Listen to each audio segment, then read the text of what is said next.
back in June last year, a number of young people came out. And I'd love you, Remy, to answer me on this one. Young people came out and said, first of all, we are tribeless, we are partyless, and we would really want to, get out of this, the legacy political parties that have existed for so many years. But the question remains, as a young person getting into politics, will you survive without the political formation? Thank you so much. I would want to say, just from where she's trying to insinuate, that it's high time that the young people know their space in the political radar. And specifically speaking, I want to say that it was so unfortunate that we were too much onto ourselves that we did not realize that it was high time to organize ourselves so that we would have a vehicle that we call a political party or political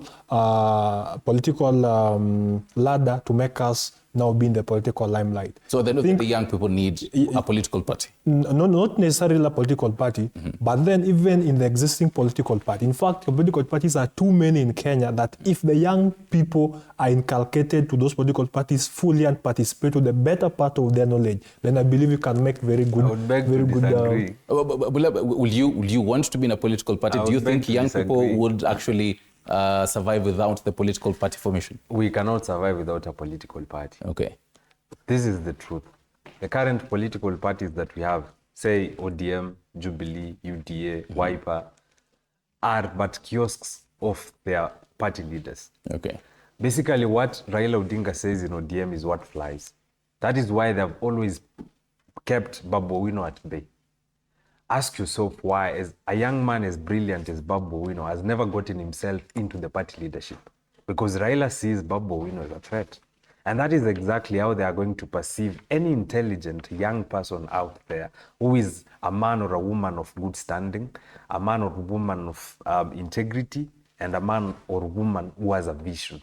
And that is the exact reason why William Ruto had to leave ODM in 2007. When he declared he wants to be president, that was challenging Raila Odinga to his face. I know Raila Odinga, you want to be president, but I am challenging this party to hold nominations for the presidential candidates so that we can at least get one candidate from this party. That has never happened before. Raila Odinga has always been the presidential candidate. Turunga, we have right now, we have definitely seen even young people come out and say, I want to vie to be president. And I challenge you, and he, particular names, challenge the political leaders that we have in the country saying, come 2027, I want to face you in the ballot.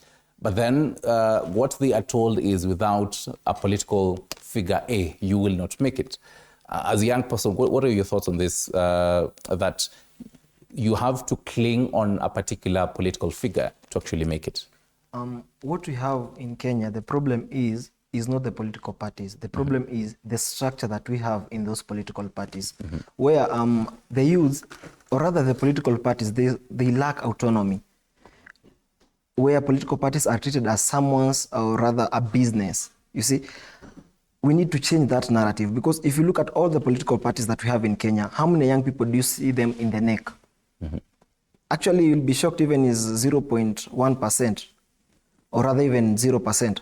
This is because as a country, political parties, the structure this is the structure that was there before. But then now we are a different generation where we need also to advance to the modern situation of the world, where as a political parties, they should also focus on also the youths.